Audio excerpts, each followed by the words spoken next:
សួស្តីអ្នកទាំងអស់គ្នាក្នុងភាគនេះយើងតពីភាគមុនទៀតនៅក្នុងភាគនេះយើងនឹងដំឡើងកម្មវិធីដែលយើងត្រូវការសម្រាប់សរសេរ Python អញ្ចឹងដោយសារតែខ្ញុំមានកុំព្យូទ័រតែ2ទេមាន Mac មួយជាមួយនឹង Windows មួយអញ្ចឹងចំពោះអ្នកដែលប្រើ Ubuntu យើងអាចរកវិធីដំឡើងខ្លួនឯងទៅតែអ្នកដែលប្រើប្រាស់ MacBook ឬក៏ Windows មែនក៏បានដែរគឺអាច follow តាមវីដេអូហ្នឹងបានអញ្ចឹងដំបូងនេះគឺយើងនឹងដំឡើងកម្មវិធីសម្រាប់ macOS ជាមុនសិនអូខេអញ្ចឹង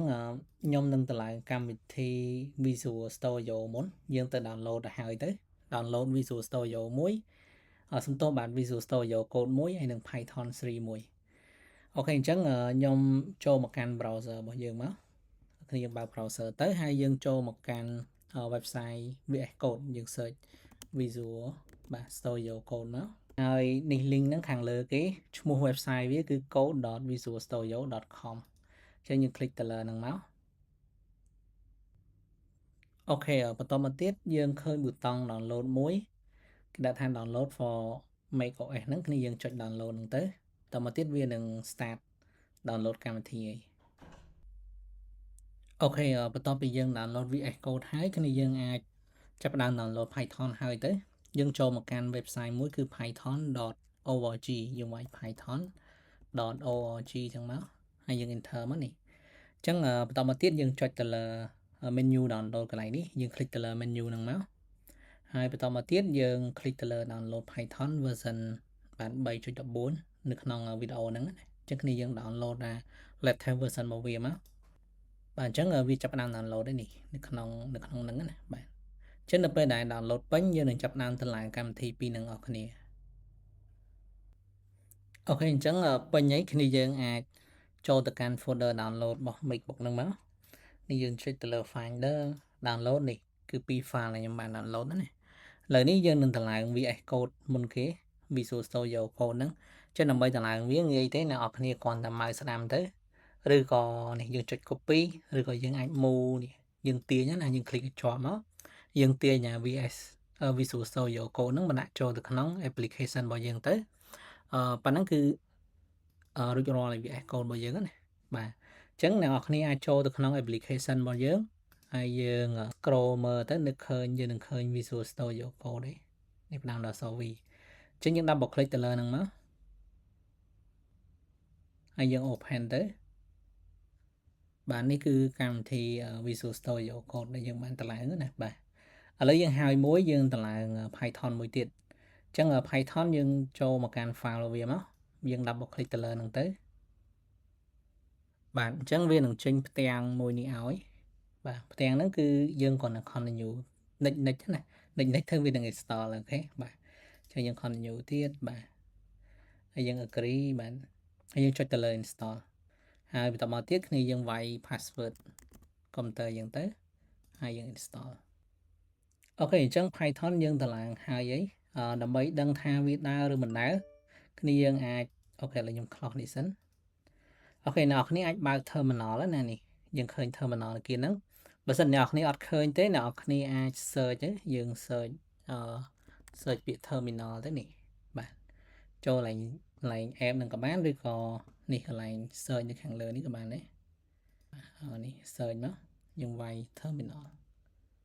បាទអញ្ចឹងយើងបើកកម្មវិធី terminal ហ្នឹងមកបន្តមកទៀតខ្ញុំសូមបន្ថែមតិចយើងវាយសារលបងណាយើងវាយ Python 3បាទ Python 3ចឹងមក enter ទៅអញ្ចឹងពេលហ្នឹងគឺវានឹង load version របស់ Python ហ្នឹងមកហើយអញ្ចឹងចំពោះអ្នកដែលប្រើ MacBook គឺនៅពេលដែលយើងចង់ប្រើ Python យើងចង់ run file ឯមួយណាយើងវាយ Python 3តោះមកយើងអាចសរសេរកូដ Python នៅក្នុងហ្នឹងបានឧទាហរណ៍ណាបាទខ្ញុំ print 2 + 2ទៅអញ្ចឹងគឺវាចេញ4ហើយដើម្បីបិទវាវិញគ្នាយើងអាចចុច Control D ទៅយើងចុច Control D យើង close Python ហ្នឹងវិញអាសាមានអ្នកច្រឡំគ្នាយើងអាចពេលខ្លះកុំព្យូទ័រមួយចំនួនគាត់ប្រើ Python របស់ scene របស់ Mac ហ្មងណាជួនកាលយើងតម្លើង macOS មកវាមាន Python នៅនឹងស្រាប់អញ្ចឹងយើងវាយ Python ចេះទៅក៏បានដែរប៉ុន្តែសម្រាប់កុំព្យូទ័រខ្ញុំអត់មានទេមានតែ Python 3អញ្ចឹងសម្រាប់អ្នកដែលប្រើ MacBook ឬក៏ Ubuntu ជាទូទៅ Python នៅពេលដែលយើងតម្លើងទៅពេលដែលយើងវាយ command គឺវាយ Python 3ខុសពីអ្នក Windows គឺវាយ Python ទៅទេចេញហើយអញ្ចឹងណាបាទអូខេអញ្ចឹងទាំង VS Code ទាំង Python យើងបានតម្លើងហើយ នៅមានចំណុចមួយទៀតអត់ទាន់ចប់ទេគ្នាយើងអាចបើក VS Code ហើយទៅបន្តមកទៀតអ្នកនរគ្នាតម្លើង extension មួយចំនួនដែលខ្ញុំបានដាក់នៅក្នុង slide នេះណាគឺយើងត្រូវការ extension នេះ Python នេះមួយបាទ Python Pyland ប៉ុន្តែអ្នកនរគ្នាតម្លើងតែ Python ទៅអា3ទៀតមាននឹងតម្លើងឲ្យ auto ឯងហើយ Python នេះគឺ extension របស់ Microsoft គ្នាយើងមើលនេះបង្កើតបាទអូខេឥឡូវយើងបើក VS Code មកនេះពេលអ្នកនរគ្នាបើក VS Code ដំបូងហើយចេញដូចខ្ញុំអញ្ចឹងបន្តមកទៀតយើងចូលកន្លែង extension នេះកន្លែងនេះណាបាទបន្តមកទៀតគ្នាយើងអាច search នៅកន្លែង extension ទៅប៉ុន្តែកុំភ្លេចភ្ជាប់ internet ផងយើងវាយ Python អូខេបន្ទាប់ពីចេញ Python អញ្ចឹងហើយគ្នាយើងឃើញ Python នៅខាងលើគេហ្នឹងបាទនេះរបស់ Microsoft នេះគ្នាយើងចុច install មកយើង install តែមួយហ្នឹងទៅអញ្ចឹងវានឹងតម្លើងនេះវានឹងតម្លើងextension 3ទៀតឲ្យយើងឯងគឺ Pyland Python debugger ជាមួយនឹង Python environment អញ្ចឹងអ្នកនេះតម្លើងតែកន្លែងហ្នឹងមួយទៅគឺរួចរាល់ហើយសម្រាប់សរសេរ Python ហ្នឹងណាប៉ុន្តែបើសិនជាអ្នកនរគ្នាចង់បាន icon ស្អាតគ្នាយើងអាចតម្លើងនេះextension មួយទៀតខ្ញុំដាក់នៅក្នុងនឹងដែរគឺ VS Code icon ជា theme icon ទេជា theme icon របស់ Visual Studio ទេប៉ុន្តែខ្ញុំឆ្លាញ់ icon ហ្នឹងណាវាស្អាតអញ្ចឹងគ្នាយើងអាចតម្លើងអានឹងមួយទៀតក៏បានដែរហើយយើង search ពី icon ណាយើងអាច search icon បានអញ្ចឹងវានៅលើគេនេះគឺ VS Code icon បង្កើតដោយ VS Code icon theme អញ្ចឹងណាអញ្ចឹងសិនតែប៉ុណ្្នឹងទេអញ្ចឹងបើសិនអ្នកនរគ្នាតម្លើងហើយ